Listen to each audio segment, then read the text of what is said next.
ദൈവത്തിൻ്റെ തന്നെ തിരുനാമം വാഴ്ത്തപ്പെടുമാറാകട്ടെ. ഈ രാത്രിയിലും കർത്താവിൻ്റെ വചനമായി നിൽക്കുന്നതിൽ വളരെ സന്തോഷമുണ്ട്. പ്രാർത്ഥനാധ്വനിയുടെ ഈ ഫേസ്ബുക്ക് കൂട്ടായ്മയിലൂടെ കർത്താവിൻ്റെ വചനം ഷെയർ ചെയ്യുവാൻ കർത്താവ് ഒരുക്കി തന്ന വിലയേറിയ അവസരത്തിനായി കർത്താവിന് നന്ദി പറയുന്നു. എനിക്ക് മുമ്പേ കഴിഞ്ഞ ദിവസങ്ങളിലൊക്കെ സംസാരിച്ച ദൈവദാസന്മാർ വീണ്ടെടുപ്പിൻ്റെ വില എന്ന വിഷയത്തെ ആസ്പദമാക്കി സംസാരിക്കുകയുണ്ടായിരുന്നല്ലോ. അതേ വിഷയത്തെ ആസ്പദമാക്കി ഇന്ന് രാത്രിയിലും കുറച്ച് കാര്യങ്ങൾ ഓർപ്പിക്കുവാൻ ദൈവനാമത്തിൽ ശരണപ്പെടുന്നു. രണ്ട് കാര്യങ്ങളാണ്. ഒന്ന് വീണ്ടെടുപ്പ്, അതുപോലെ അതിൻ്റെ മറുവില. നമ്മുടെ വീണ്ടെടുപ്പുകാരനായ കർത്താവായ യേശുക്രിസ്തു സകല മനുഷ്യരെയും വീണ്ടെടുത്തു. അടിമത്തത്തിൽ നിന്ന്, പാപത്തിൽ നിന്ന് നമുക്ക് സ്വാതന്ത്ര്യം വരുത്തി തന്നു. പ്രാരംഭം ഞാൻ ഓർപ്പിക്കട്ടെ, മറുവില എന്താണെന്നുള്ള കാര്യമാണ്.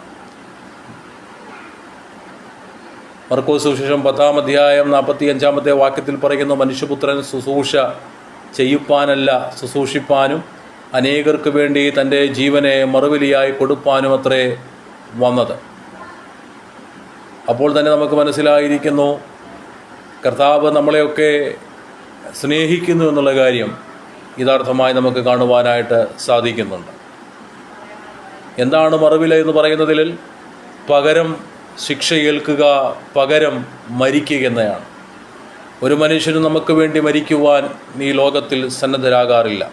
പക്ഷെ കർത്താവായ യേശുക്രിസ്തു അതെല്ലാം സഹിച്ച് ആ പിതാവിൻ്റെ കൽപ്പന ഏറ്റെടുത്തുകൊണ്ട് നമുക്ക് വേണ്ടി കാൽവറിയിൽ യാഗമായി തീരുവാൻ ഇടയായി തീർന്നു.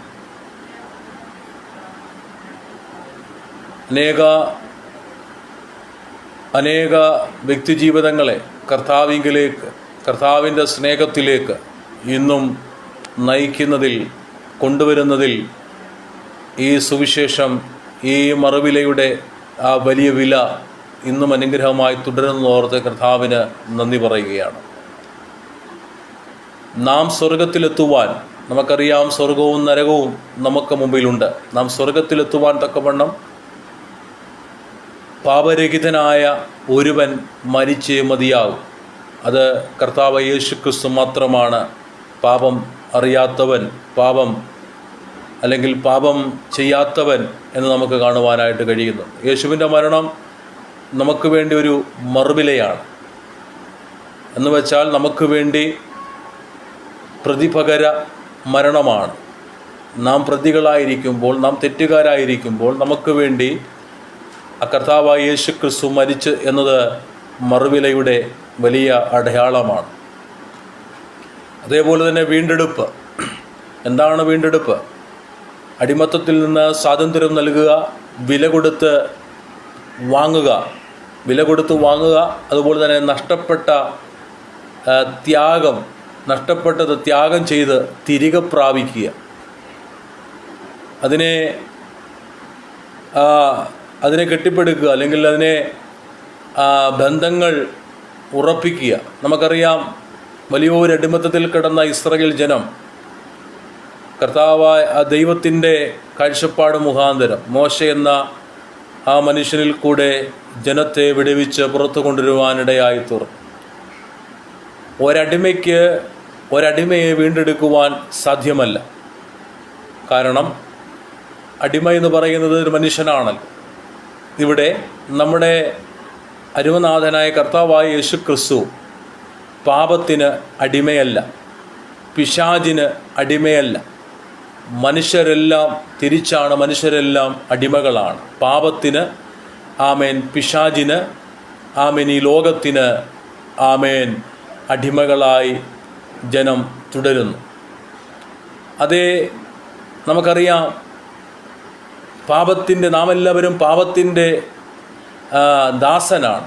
മനുഷ്യനായ ദൈവപുത്രനായ യേശുക്രിസ്തു നിങ്ങൾക്ക് സ്വാതന്ത്ര്യം തന്നാൽ, നമുക്ക് സ്വാതന്ത്ര്യം തന്നാൽ സാക്ഷാൽ നമ്മൾ സ്വതന്ത്രരാകുമെന്ന് കർത്താവിൻ്റെ വചനം നമ്മെ പഠിപ്പിക്കുന്നുണ്ട്. 1-2 ചോദ്യങ്ങൾ ഞാൻ നിങ്ങളുടെ മുമ്പിൽ വെക്കുവാനായിട്ട് ആഗ്രഹിക്കുകയാണ്. ആരാണ് വീണ്ടെടുപ്പുകാരൻ? നമുക്കറിയാം നമ്മുടെ ചർച്ചക്കാരനായ, നമ്മുടെ സ്വന്തമായ നമ്മുടെ കർത്താവായ യേശുക്രിസ്തു. ഇസ്രയേലിയ ജനത്തെ ദൈവം മിസ്രൈമിൽ നിന്ന് ഫറവോന്റെ അടിമത്തത്തിൽ നിന്ന് വിടുവിച്ചതിനെ വീണ്ടെടുപ്പ് എന്നാണ് നാം വിശേഷിച്ചിരിക്കുന്നത്. തൻ്റെ ബലമുള്ള കൈകൊണ്ടും നീട്ടിയ ഭുജം കൊണ്ടും ശക്തി കൊണ്ടും ആ ജനതയെ ദൈവം അവിടുന്ന് വിടുവിച്ച് വേർതിരിക്കുവാൻ ഇടയായിത്തീർന്നു. അതേപോലെ തന്നെ നൂറ്റാണ്ടുകൾക്ക് ശേഷം ബാബേൽ പ്രവാസത്തിൽ നിന്ന് അവരെ വിടുവിച്ച് വീണ്ടെടുത്ത് ദൈവം തൻ്റെ സന്നിധിയിൽ കൊണ്ടുവരുവാൻ ഇടയായിത്തീർന്നു. അപ്പം ഞാൻ ചോദിച്ചല്ലോ, ആരാണ് വീണ്ടെടുപ്പുകാരൻ? അത് മറ്റാരുമല്ല, അത് സർവശക്തനായ ദൈവം തൻ്റെ പുത്രനെ ഈ ലോകത്തിലേക്ക് അയച്ച് നമ്മുടെ വീണ്ടെടുപ്പുകാരനായി ഈ ലോകത്തിൽ വരുവാൻ ഇടയായിത്തീർന്നു. ആരെയാണ് വീണ്ടെടുത്തത്? അതൊരു ചോദ്യമാണ്. ആരെയാണ് വീണ്ടെടുത്തത്? വീണ്ടെടുത്തത് പാപത്താൽ ബന്ധിക്കപ്പെട്ട് പിശാചിന്റെ അടിമത്തത്തിൽ കഴിഞ്ഞിരുന്ന നമ്മെ ക്രിസ്തുവിൽ നമുക്ക് പാപമോചനം എന്ന വീണ്ടെടുപ്പ് ഉണ്ട് എന്ന് കർത്താവിൻ്റെ വചനം നമ്മെ പഠിപ്പിക്കുന്നു. അപ്പോൾ തന്നെ നമ്മൾ ചോദിക്കുന്നൊരു ചോദ്യമാണ്, എന്തിനാണ് നമ്മെ വീണ്ടെടുത്തത്? എന്തിനാണ് നമ്മെ വീണ്ടെടുത്തത്? നമ്മെ വീണ്ടെടുത്തത് പാപത്തിൽ നിന്നും അതിൻ്റെ ഫലമായ ശാപത്തിൽ നിന്നും യഥാർത്ഥമായി നമ്മെ വീണ്ടെടുത്തിരിക്കുകയാണ് കർത്താവായ യേശു ക്രിസ്തു. അവൻ്റെ മക്കളാക്കുവാൻ, അവൻ്റെ സ്വന്തമാക്കുവാൻ, അവൻ്റെ പ്രിയനാക്കുവാൻ തക്കവണ്ണം നമ്മെ കർത്താവായ യേശു ക്രിസ്തു വീണ്ടെടുക്കുവാൻ ഇടയായിത്തീർന്നു. ഒരിക്കലും നാം ലോകത്തിന് അടിമകളല്ല, പിശാചിന് അടിമകളായി തീരാതെ വണ്ണം ദൈവത്തിൻ്റെ മാത്രമായി സ്വന്തമായി തീരാൻ കർത്താവ് നമ്മെ ഈ പിശാചിൻ്റെ കയ്യിൽ നിന്നും ഈ ലോകത്തിൻ്റെ കയ്യിൽ നിന്നും വീണ്ടെടുക്കുവാൻ ഇടയായിത്തീർന്നു. എന്നെ ശ്രവിക്കുന്ന പ്രിയപ്പെട്ടവരെ, ഇന്ന് ഈ വൈകിയ വേളയിൽ ഞാൻ നിങ്ങളെ ഓർപ്പിക്കട്ടെ, നമ്മുടെ വീണ്ടെടുപ്പുകാരനായ കർത്താവായ യേശു ക്രിസ്തു നമുക്ക് വേണ്ടി മറുവിലയായി തൻ്റെ രക്തമൊഴുക്കി നമ്മെ വീണ്ടെടുത്തുവെങ്കിൽ അതിൻ്റെ എല്ലാം നന്ദി സൂചകമായി നാം എപ്പോഴും കർത്താവിനെ മഹത്വപ്പെടുത്തണം, കർത്താവിനെ സ്തുതിക്കണമെന്ന് കർത്താവിൻ്റെ വചനം നമ്മെ പഠിപ്പിക്കുന്നുണ്ട്. അതോടൊപ്പം തന്നെ നമുക്കറിയാം എന്തിനായിരുന്നു യേശു നൽകിയ ആ വീണ്ടെടുപ്പ് വില എന്തിനായിരുന്നു? എന്തിനായിരുന്നു? നമുക്കറിയാം, തൻ്റെ ജീവനും രക്തവുമായി നമ്മെ വീണ്ടെടുപ്പിനായി യേശു ചെലവിട്ടത് എന്താണെന്ന് നമുക്കറിയാം. അതേ കർത്താവിൻ്റെ വചനം നമ്മെ പഠിപ്പിക്കുന്നു, പൊന്നും വെള്ളിയുമല്ല വീണ്ടെടുപ്പ് വില, ദൈവത്തിന് വീണ്ടെടുപ്പ് കൊടുപ്പാൻ. ആമേൻ. പൊന്നും വെള്ളിയും കൊണ്ടൊന്നുമല്ല നമ്മളെ വീണ്ടെടുത്ത്, ക്രിസ്തുവിൻ്റെ ആ സ്നേഹത്താൽ, തൻ്റെ രക്തത്താൽ നമ്മെ വീണ്ടെടുക്കുവാൻ ഇടയായിത്തീർന്നു. സങ്കീർത്തനക്കാരൻ 49-ാം അധ്യായം അതിൻ്റെ 7 മുതൽ 9 വരെയുള്ള വാക്യത്തിൽ ഇങ്ങനെ പറയുന്നു, ആമേൻ, മനുഷ്യനെ കൊണ്ട് ആവില്ല. ആമേൻ.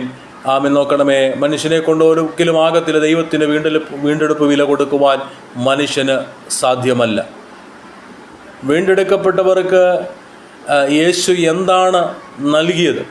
പാപമോചനവും ഞാൻ മുമ്പേ ഓർപ്പിച്ചതുപോലെ പുത്രത്വ പദവിയും നമുക്ക് ലഭിക്കുവാനിടയായിത്തീർന്നു.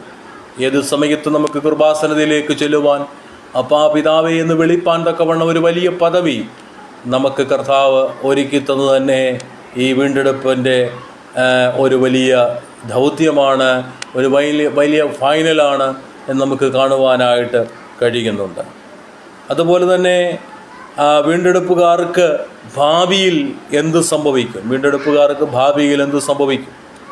നിത്യ സ്വർഗവും അതോടൊപ്പം തന്നെ യേശുവിനോടുകൂടെയുള്ള നിത്യമായ വാസവും ആമേൻ നമുക്കവിടെ സാധിക്കും. അത് മറ്റെങ്ങുമല്ല, അത് ആ നിത്യ സ്വർഗത്തിലാണ് എന്ന് നമുക്ക് കാണുവാനായിട്ട് സാധിക്കുന്നുണ്ട്. അതോടൊപ്പം തന്നെ ഇന്നും നമ്മുടെ ശരീരം പൂർണ്ണമായി വീണ്ടെടുത്തിട്ടില്ല. അതുകൊണ്ട് കർത്താവിൻ്റെ വചനം പറയുന്നത് ശരീരത്തിൻ്റെ വീണ്ടെടുപ്പിനായി ഉള്ളിൽ ഞരങ്ങിക്കൊണ്ടിരിക്കുകയാണ്. റോമാലേഖനം 8-ാം അധ്യായം 23-ാമത്തെ വാക്യം. യുഗാന അവസാനത്തിൽ അടയാളങ്ങൾ കണ്ടുകൊണ്ടിരിക്കുകയാണ് ഇന്ന് ലോകത്തിൽ. അതുകൊണ്ട് പ്രിയപ്പെട്ടവരെ, സമയമടുത്തിരിക്കുന്നു. നിവർന്ന വിശ്വാസത്തിൽ തല ഉയർത്തി പ്രത്യാശയിലും വിശുദ്ധിയിലും നിറയപ്പെടുവാൻ കർത്താവ് നമ്മെ പ്രബോധിപ്പിക്കുകയാണ്. ഇന്ന് രാത്രിയിൽ പ്രിയപ്പെട്ടവരെ, മറന്നു പോകരുത്. എന്താണ് മറുവില? എന്താണ് വീണ്ടെടുപ്പ്? മറുവില എന്ന് പറഞ്ഞാൽ പകരം വെക്കാം കഴിയുന്ന, അല്ലെങ്കിൽ പകരം കൊടുക്കുവാൻ കഴിയുന്ന കർത്താവായ യേശു ക്രിസ്തുവിൻ്റെ ജീവനും തൻ്റെ രക്തവും തൻ്റെ ശരീരവും നമുക്ക് വേണ്ടി തകർക്കപ്പെട്ട് കാൽവറിയിൽ മരിക്കുവാനിടയായി തീർന്നു. ഒരു മനുഷ്യനും അങ്ങനെ ഒരു മനുഷ്യന് വേണ്ടി മരിക്കാൻ തയ്യാറല്ല. പക്ഷേ കർത്താവായ യേശു ക്രിസ്തു നമുക്ക് വേണ്ടി ആമേൻ മരിക്കുവാനിടയായി തീർന്നു. ആമേൻ. അതുകൊണ്ട് തന്നെ അതടുത്ത ചോദ്യമാണ്, വീണ്ടെടുപ്പ് എത്ര കാലത്തേക്കാണ്? എത്ര കാലത്തേക്കാണ്? ആമേൻ. എന്നേക്കുമുള്ള വീണ്ടെടുപ്പാണ്. എന്നേക്കുമുള്ള വീണ്ടെടുപ്പ്. വീണ്ടെടുപ്പുകാരനായ ക്രിസ്തു എന്നേക്കും ജീവിച്ചിരിക്കുന്നു. അന്ന് മുതലേക്കും നമ്മുടെ വീണ്ടെടുപ്പിൻ്റെ കാലാവധി ഉണ്ട് എന്ന് നമുക്ക് മറന്നു പോകരുത്. അതുകൊണ്ട് നമ്മെ വിലയ്ക്ക് വാങ്ങി നാം താങ്കൾക്കുള്ളവരല്ല എന്ന് കർത്താവിൻ്റെ വചനം പറയുന്നു. അതേ, നാം കർത്താവിന് വേണ്ടിയിട്ടുള്ള ആമേൻ മണവാട്ടികളാണ്, മണവാട്ടി സഭകളാണ്. നാം നേരോടെ നിന്നാൽ നമുക്ക് ആമേൻ കർത്താവിൻ്റെ സന്നിധിയിൽ പോകുവാൻ ഇടയായിത്തീരും. അതുകൊണ്ട് ഇന്ന് രാത്രികാലം കർത്താവ് നമുക്ക് വേണ്ടി വീണ്ടെടുപ്പ് വില കൊടുത്തതുകൊണ്ട് ഏതൊരവസരത്തിലും, ഏതൊരു സന്ദർഭത്തിലും, ഏതൊരു സാഹചര്യത്തിലും, ഏതൊരു അവൻ പ്രതികൂലങ്ങളുടെയും പ്രതിസന്ധികളുടെയും നടുവിൽ എനിക്ക് വേണ്ടി ജീവൻ കൊടുത്ത കർത്താവിനെ, നമുക്ക് വേണ്ടി ജീവൻ കൊടുത്ത കർത്താവിനെ നാം ഓർക്കുന്നതിൽ തെറ്റില്ല. അനേകരോട് ഈ സദ്വർത്തമാനം പറയുന്നതിൽ തെറ്റില്ല എന്ന് നമുക്ക് കാണുവാനായിട്ട് കഴിയും. അനേകർ ഇന്ന് പീഡകൾ, പ്രതിസന്ധികൾ ലോകത്തിൽ നടന്നുകൊണ്ടിരിക്കുമ്പോൾ ആമേൻ നിന്ദകളും പരിഹാസങ്ങളും ലോകത്തിൽ ഏറ്റുകൊണ്ടിരിക്കുമ്പോൾ നമുക്ക് വേണ്ടി ത്യാഗം സഹിച്ച, നമുക്ക് വേണ്ടി മരിച്ച, മറുവിലയായി തൻ്റെ ജീവനെ കൊടുത്ത ഒരു കർത്താവിൻ്റെ മുമ്പിലാണ് നാം ആയിരിക്കുന്നത്. കർത്താവിൻ്റെ വചനം നമ്മെ പഠിപ്പിക്കുന്ന ഹാബേലിൻ്റെ രക്തത്തെക്കാൾ ഗുണകരമായി നമ്മളോട് സംസാരിക്കുന്ന പുണ്യാക രക്തത്തിൻ്റെ നടുവിലത്രേ നാം ആയിരിക്കുന്നത്. അങ്ങനെയെങ്കിൽ നമ്മെ വീണ്ടെടുത്ത് രാജകീയ പുരോഹിത വർഗമാക്കി, അവൻ്റെ സ്വന്തം ജനമാക്കി, ഇഷ്ട വ്യക്തിത്വങ്ങളാക്കി നമ്മെ ആക്കി വച്ചിരിക്കുന്ന അരുമധാതനായ കർത്താവിൻ്റെ സ്നേഹം ഇത്ര വലിയതാണെന്ന് നാം മറന്നു പോകരുത്. അതുകൊണ്ട് പ്രിയരെ, ആരാണ് നമ്മുടെ വീണ്ടെടുപ്പുകാരൻ? എന്തിനാണ് നമ്മെ വീണ്ടെടുത്തത്? അതേ ഹല്ലേലൂയ, എന്നുവരെയാണ് ഈ വീണ്ടെടുപ്പിൻ്റെ കാലാവധി? അതോടൊപ്പം തന്നെ ഈ വീണ്ടെടുപ്പ് വില നൽകിയത് എന്തിനു വേണ്ടിയാണ്? ഈ ചോദ്യങ്ങളുടെയൊക്കെ മുമ്പിൽ ഒരേ ഒരു മറുപടി മാത്രമേ ഉള്ളൂ. കർത്താവായ യേശു ക്രിസ്തുവാണ് നമ്മുടെ വീണ്ടെടുപ്പുകാരൻ. ആമേൻ. Praise the Lord. ഈ ലോകം നമ്മെ ശത്രുവിൻ്റെ കെണിയിൽ ലോകം ശത്രുവിൻ്റെ കെണികൾ കൂടി നമ്മെ അടി വിളിക്കുമ്പോൾ അതിൻ്റെ മുമ്പിൽ നമുക്ക് വേണ്ടി മരിച്ച ഒരരുമനാഥനെ ഓർക്കുവാൻ നാം സഹായിക്കട്ടെ. ഇന്നുവരെ കർത്താവിനെ സ്വന്തം രക്ഷിതാവായി സ്വീകരിച്ചിട്ടില്ലെങ്കിൽ അവർക്കും ഒരവസരം കർത്താവ് ഒരുക്കുന്നു.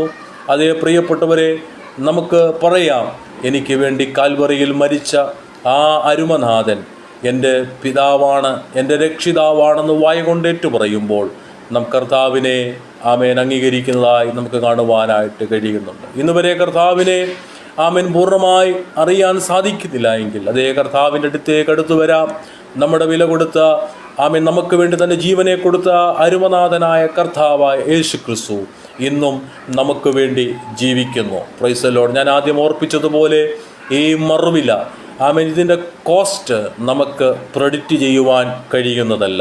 എത്രത്തോളമാണ് ഇതിൻ്റെ വിലയെന്ന് നമുക്ക് വർണ്ണിക്കുവാൻ കഴിയുന്നതല്ല. അതിനേക്കാൾ അപ്പുറത്ത് നമുക്ക് വേണ്ടി തൻ്റെ രക്തം കൊടുത്ത് നമ്മളെ വിലയ്ക്ക് വാങ്ങിയതാണ് എന്ന് നമുക്ക് നാം മറന്നു പോകരുത്. ഇനിയും ഒന്നിനും നമ്മുടെ മേൽ അധികാരമില്ല. Praise the Lord. പിശാചിനോ ശത്രുവിനോ ഈ ലോകത്തിലെ ഒന്നിനും നമ്മുടെ മേൽ അധികാരമില്ല. എൻ്റെ പുത്രൻ്റെ രക്തത്താൽ നമ്മളെ മുദ്രയിട്ടിരിക്കുന്നത് കൊണ്ട് അതേ അവസാന നിമിഷത്തിലേക്ക് പരിശുദ്ധാത്മാവിനാൽ നമ്മളെ മുദ്ര ചെയ്ത് വെച്ചിരിക്കുകയാണ്.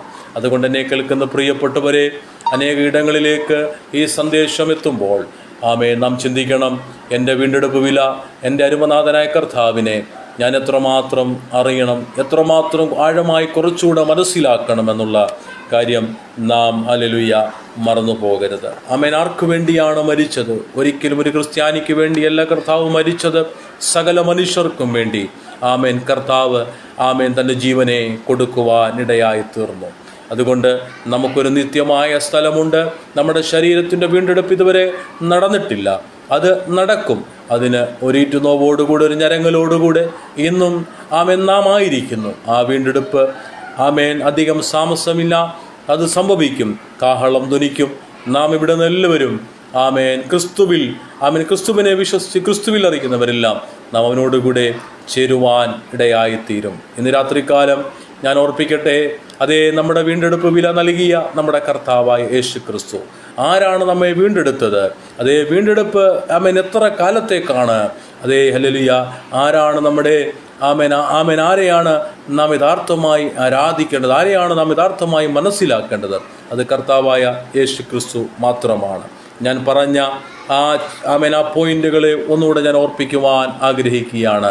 ഞാൻ പറഞ്ഞല്ലോ, എന്താണ് മറുവില, എന്താണ് വീണ്ടെടുപ്പ്? അതെ, ആരാണ് നമ്മുടെ വീണ്ടെടുപ്പുകാരൻ? ആരെയാണ് വീണ്ടെടുത്തത്? Price the Lord. എന്തിനായിരുന്നു യേശു നൽകിയ വീണ്ടെടുപ്പ് വില? Price the Lord. അതുപോലെ തന്നെ വീണ്ടെടുക്കപ്പെട്ടവർക്ക് യേശു എന്താണ് നൽകിയത്? വീണ്ടെടുക്കപ്പെട്ടവർക്ക് ഭാവിയിൽ എന്ത് ലഭിക്കും? വീണ്ടെടുപ്പ് എത്ര കാലത്തേക്ക് ആണ്? ഈ ചോദ്യങ്ങളെല്ലാം നമ്മുടെ മുമ്പിൽ നിൽക്കുമ്പോൾ ഒരു വാക്കിൽ നമുക്ക് കൺക്ലൂഡ് ചെയ്യുവാനായിട്ട് കഴിയും. കർത്താവായ യേശു ക്രിസ്തു മാത്രമാണ് ഏക കർത്താവ്, ഏക രക്ഷിതാവ്. അവനെ മാത്രമേ നാം മുന്നിൽ കാണാവൂ. അവൻ നമുക്ക് വേണ്ടി മരിച്ചുവെങ്കിൽ, നമുക്ക് വേണ്ടി യാഗമായി തീർന്നുവെങ്കിൽ, ആ കർത്താവ് ഇന്ന് നമുക്ക് വേണ്ടി ജീവിക്കുന്നു. അതുകൊണ്ട് ആ കർത്താവ് വേഗം വരാൻ സമയമായി. നമുക്ക് ഒരുങ്ങാം. അതേ, നമുക്ക് ഉത്സാഹിക്കാം. വിശ്വാസത്തിൽ നമുക്ക് തല ഉയർത്തി നിൽക്കാം. പ്രത്യാശയോടെ നമുക്ക് തല ഉയർത്തി നിൽക്കാം. നമ്മെ ചേർക്കുവാൻ നമ്മുടെ കർത്താവ് വേഗം വരുന്നു. അതുകൊണ്ട് ഈ ഒരു സമയം എനിക്ക് ഒരുക്കി തന്ന, എന്നെ ഈ അവസരം ഒരുക്കി തന്ന ബെൻസം പാസ്റ്ററും അതുപോലെ തന്നെ പ്രാർത്ഥന ഗ്രൂപ്പിനോടുള്ള അതിൻ്റെ എല്ലാ പ്രിയപ്പെട്ടവരോടുമുള്ള നന്ദിയും സ്നേഹവും ഞാൻ ഈ തരുണത്തിൽ ഓർപ്പിക്കുന്നു. ഞങ്ങളെയും ഓർത്ത് പ്രാർത്ഥിക്കുക. കർത്താവ് സഹായിക്കട്ടെ. വീണ്ടും കാണാം. പ്രാർത്ഥനയിൽ ഓർക്കാം. എല്ലാ മഹത്വവും കർത്താവിന് അർപ്പിക്കുന്നു. കർത്താവ് നമ്മെ ബലപ്പെടുത്തുമാറാകട്ടെ. God bless you all. Praise the Lord.